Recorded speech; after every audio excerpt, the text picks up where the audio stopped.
Welcome back to the Hot Shop. My name is Davin, and I'm a glass blower. So today I'm still in a kind of summery mood. I'm originally from the Caribbean, which is the home of many iconic tropical beverages like the Pina Colada, Queen's Park Swizzle, and the lesser known Cayman Sunset, which is this delightful concoction from my homeland. They're all served in hurricane glasses, just like the other amazing cocktail, the Hurricane. The problem with a hurricane glass typically is that it's too big. It's like a giant thing made for a giant slushy mess that they put inside of it. Nothing wrong with a giant slushy mess when you're sitting on a beach.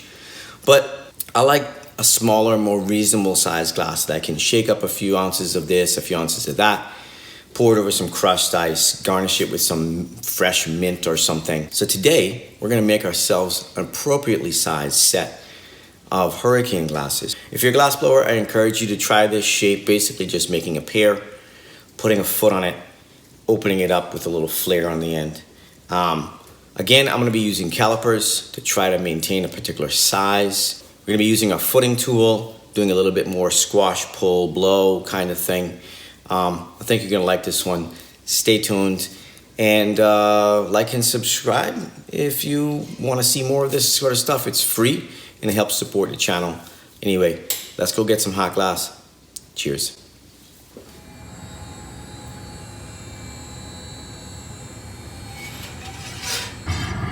Okay, so here we go. We are gonna start with a double dip. It needs to be a fairly robust gather so that I have enough glass to make this cup. Let it set up a little bit, give it a quick marver into that kind of typical conical cylinder. Let the glass fall back a little bit so there's a space for the bubble, and then I'm just going to thumb it and let that bubble inflate. And now we can prep it for the rest of the process. Pull a little point with my tweezers. That gives me an area for my jacks to rest on while I make the stem and foot connection.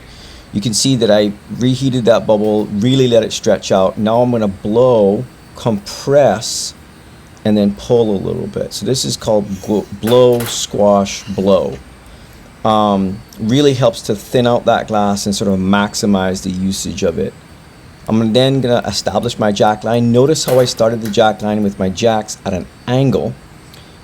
It helps it to not crumple the bubble when I do that. And then I'm going to get rid of a little bit of that solid glass on that stem area. It's a little too heavy, and I know that bubble is really thin.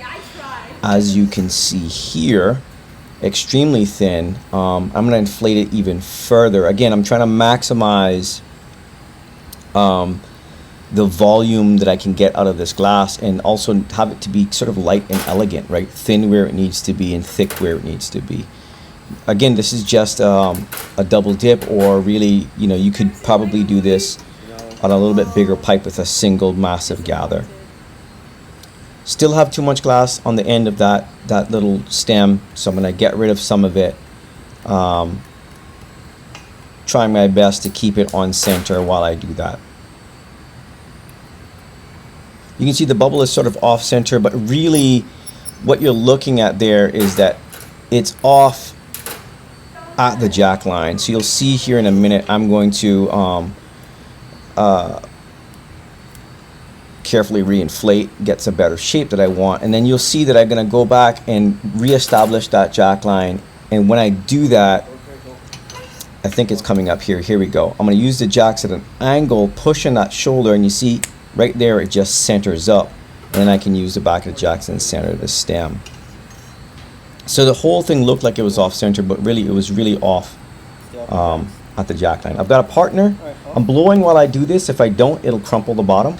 So I've got a partner help me flattening that little bottom part of the stem so that we have a place for the gather to rest to make the foot, which is coming up here in a second. So this is a spun foot, sort of a not an Italian style foot. And I apologize for the camera angle here. I really thought we got it. and I didn't know we didn't get it until the review of the footage way later on. I should have reviewed it on spot, but this is a good angle here. You can see I'm pushing that mass of glass on center before I use the footing tool, very gently squeezing as I am turning a lot. That's what's going to make that sort of nice thin edge on the foot. Fold it back over itself, fold it down again. What I'm working on there really is trying to make a nice transition between the foot and the stem. You want a nice smooth transition there, and so I'm sort of riding my jacks on that, and I'm also using them to sort of center up the tip of that stem, getting ready to punty this object. Now I'm a little hot here. I probably shouldn't be puntying this right as it is, because you'll see that I'm gonna miss the stick up, and then when I push it back on center, it actually pulls the foot off center a bit. That's going to cause problems later. It did break off nice and clean though. Just squeeze the jack line very hard with the tweezers, which are cold, and tap tap tap on the back. I did not preheat my tweezers here. Big mistake. You'll see why later on. But I do have a moment here. See that my partner gave me a nice long reheat. So the punty's still moving. You can see the punty's moving around a lot. And I am really trying right now to push on that foot and try to get it to be centered around the punty. That'll help with the rest of the process. Something to watch for here. Look how I sit down at the bench here. So that's one way that you can sit down at a bench without flipping. You know, I'm a big advocate of the flip over, but you could, if you have a short enough punty rod, you can do that move too. So here you go. I am using the calipers to see where I need to make my jack line. I am establishing that jack line, which is going to be the opening. One thing you notice when you watch glass blowing is that there seems to be a lot of waste. We're cutting off little bits all the time. Don't worry, all that gets recycled so long as it's clear, thrown back in the furnace. The next time we add glass, it gets melted down and becomes something else. So it's not a total waste, it's just a part of it. You almost never use all the glass that you gather for something. It's very seldom. So you can see that when I held the calipers up there for the height, the calipers were short. That's because I know that when I start opening this object, it's going to shrink up a little bit on me. Some of that height is going to become width. So it's kind of a guessing game. You make your object slightly taller than your calipers, hoping that when you finish the opening process and you hold your calipers up to check, it's spot on, right? And that's kind of tricky. You'll see here, woo! I don't know if you saw what happened there. I accidentally touched the foot with the calipers, and the foot cracked. Well, actually the foot cracked because I had been touching it way too often with the tweezers that were not preheated. You see there's a big crack in there. Not great. Punty comes off nice and clean though. A few taps, tap, tap, tap, separates nice and clean.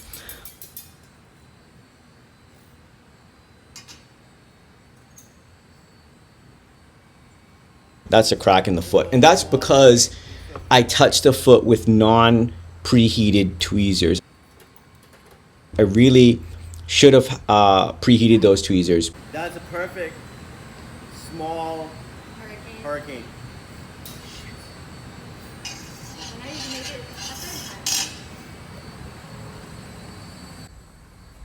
It wasn't really the shape I wanted it anyway. Not exactly, so I guess let's do it again, but this time in fast forward. So pull a little stem, or sorry, a little point. We're gonna establish the stem part, blow it up, start the jack line. This is a really great angle to see how I stand up and sit down in a quick and efficient way.